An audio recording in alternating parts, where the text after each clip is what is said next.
साथियों, सभी को मेरा प्यार भरा नमस्कार। साथियों, अभी अभी मैंने बच्चों के लिए एक कुछ टिप्स और कुछ अनुभव अपने साझा किए थे कि बोर्ड की परीक्षा में वो कैसे तैयारी करें। तो मेरे साथियों के मेरे पास कई फ़ोन आए कि मैम, बच्चों के लिए तो आपने बता दिए और हम हमारे लिए भी कि हम अपने जो बच्चे प्री बोर्ड में अच्छा नहीं कर पाए उनको कैसे तैयारी कराएं। तो बस मैं हाजिर हूँ आपके लिए भी कुछ अपने अनुभव, कुछ अपने टिप्स आपके लिए लेकर। तो सबसे पहले ये जान लें साथियों कि आपके पास आज भी अभी भी समय है। आप बहुत कुछ कर सकते हैं उनके लिए। अब बस उन बच्चों को हाथ थामने का अब समय है, उनको सहारे की ज़रूरत है, उनको गले लगाने की आवश्यकता है आपको। कि जो बच्चे प्री बोर्ड में अच्छा नहीं कर पाए और जिनके कम अंक आए हैं आपके विषय में, तो सबसे पहले आप उनके घर की स्थिति को समझने का प्रयास करें कि वो क्यों नहीं पढ़ पाए, क्यों अंक उनके कम रह गए आपके विषय में। तो ये चीज़ बहुत ज़रूरी है। अब है कि आपकी कक्षा में 3 प्रकार के बच्चे होते हैं। एक तो बहुत अच्छे जो अच्छा स्कोर कर लेते हैं, और कुछ मीडियम होते हैं, और कुछ ऐसे बच्चे होते हैं जो कि नहीं कर पाए अच्छे से, अपना अच्छा नहीं दे पाए इस बार प्री बोर्ड में।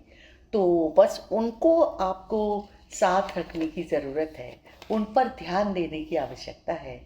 तो सबसे पहले ये देखें कि बच्चे स्कूल आ रहे हैं या नहीं, वो बच्चे जो रह गए हैं या जो कम अंक लाए हैं, तो आप उनको देख लें।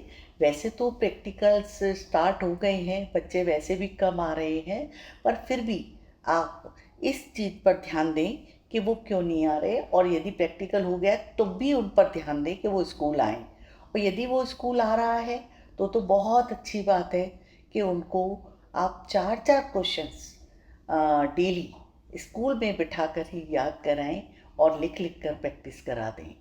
और साथियों, आप अब उन्हें पूरा सिलेबस या पूरे लेसन्स कराने की ज़रूरत नहीं है। अब केवल आप उनको इम्पॉर्टेंट क्वेश्चंस करवा दें। जैसे डिपार्टमेंट ने भी सपोर्ट मटेरियल, क्वेश्चन बैंक आदि काफ़ी कुछ मटेरियल दे रखा है। तो आप उनको देखें और उनको उन्हीं में से प्रश्न उनको तैयार करा दें, 4-4 प्रश्न डेली। और यदि बच्चा घर से याद नहीं करके आ रहा है तो कोई बात नहीं, उसको आप उसका साथ रहें, बस उसको हिम्मत बनाते रहें, उसको मोटिवेट करते रहें कि बेटा आप स्कूल आएँ और मैं आपके साथ हूँ। तो ये लाइन उस बच्चे को बहुत मोटिवेट करेगी। और यदि बच्चा नहीं आ रहा है कई दिनों से, तो उसके घर, उसके आसपास रहने वाले बच्चों को भेजें और पता करें कि वो बच्चा क्यों नहीं आ रहा है। और अपने स्कूल के कर्मचारी को भी आप भेज सकते हैं लेटर के साथ कि उनके पेरेंट्स को बुलाएं और बात करें। तो इस तरह आप उन पर ध्यान दे सकते हैं। और उनकी फ़ोन नंबर्स और उनके नामों की लिस्ट वो अपने पास रखा करें।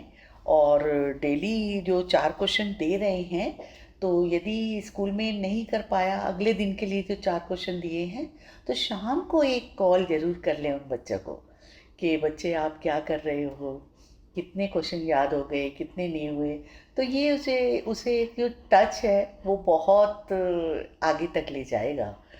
और अगला है कि घर का टाइम टेबल भी बनवा दें उनका। घर पे आपको कैसे पढ़ना है, कैसे सुबह उठना है, सुबह क्या पढ़ना है, फिर शाम को कितने बजे बैठना है, रात में कितने बजे तक पढ़ना है आदि। और बच्चे पर किसी प्रकार का दबाव न डालें। तो और उसको कंफर्टेबल फील करा दें। जैसे जो भी इम्पोर्टेंट क्वेश्चन यदि आपने उनको दिए हैं, और वो उनसे कहें कि बेटा इनको ही यदि आप याद कर लोगे, पढ़ लोगे, तो आप पास हो जाओगे। इस तरह का उनको विश्वास दिलाएं। और यदि कि आप जो 4-4 क्वेश्चंस के टेस्ट रोज लेंगे, और यदि वो बच्चा नहीं दे पा रहा है, जैसे कल कल आपने 4 क्वेश्चन दिए और वो नहीं दे पाया, तो उसी के हिसाब से काम करें। उससे कहें कि आप कल नहीं परसों दे देना, कोई बात नहीं। क्योंकि यदि वो बच्चा तैयार नहीं है और आप ज़बरदस्ती लेते हैं तो फ़ायदा ही नहीं होगा ना। और कठिन लगने वाले प्रश्नों को बिल्कुल हटवा दें। कठिन लगने वाले प्रश्न और लेसन बिल्कुल हटवा दें, उनको बिल्कुल फील कराएं गुड, कि बिल्कुल बच्चे आप बिल्कुल रिलैक्स होकर काम करें, पढ़ें। और क्वेश्चन पेपर में जिस तरह खंड का, खा, गा आते हैं और खंड का में 2-3 प्रश्न होते हैं, तो बच्चे एक क्वेश्चन कर लेता है का नंबर 1, और फिर तीसरा क्वेश्चन खंड का बहुत लास्ट में कर रहा होता है, तो जिससे जो इवैल्यूएशन के टाइम पर चेकर को बहुत दिक्कत आती है। और सरल सरल प्रश्नों पर फोकस करें, सरल सरल प्रश्नों को याद करा दें और वही करा दें, उनको उसी की तैयारी कराएं। और क्वेश्चन जो आंसर बुक जब मिलती है बच्चों को, जो जो मुख्य प्रश्न है उसकी भी जो सारी जो जैसे नाम है, क्लास है, सेक्शन और जो भी है विषय वगैरह, वो अच्छे से भरना सिखा दें। और खासकर कोड को, विषय कोड को याद करवा दें। कभी कभी ऐसा होता है कि जब कोड भरे जाते हैं तो बाय मिस्टेक गलत कोड हो गया, तो वो गलत पेपर आ सकता है। इसलिए बच्चों को कोड याद करा दें और चेक करने को बोलें रोल नंबर मिलते ही। और आपके विषय का जब तक पेपर ना हो जाए, आप उसके टच में रहें। उसको डेली एक फ़ोन करें और पूछें कि बेटा क्या हाल है आपके और कैसे तैयारी चल रही है। और अन्य विषयों पर भी ध्यान देने को कहें ताकि वो पांचों विषय में पास हो जाए। और जैसा बच्चा चाहता है उसी हिसाब से काम करें, जैसा उसी के अनुसार आप भी अपनी स्ट्रेटजी रेडी कर लें। और जैसे वो घर की स्थिति के हिसाब से स्कूल नहीं आ पा रहा है, जैसे उसकी मदर बीमार है या वो खुद बीमार है, तो फिर उसके साथ में रहने वाले बच्चों के हाथों नोट्स पहुंचा सकते हैं, और या व्हाट्सएप पे आप नोट्स भेज सकते हैं, ऑनलाइन पढ़ा सकते हैं, गूगल मीट करके भी पढ़ा सकते हैं। तो इस तरह, और अपनी छोटी छोटी वीडियो बनाकर लेसन की, छोटे छोटे क्वेश्चंस की, वो भी आप उसको भेज सकते हैं। इस तरह आप उसकी हेल्प कर सकते हैं।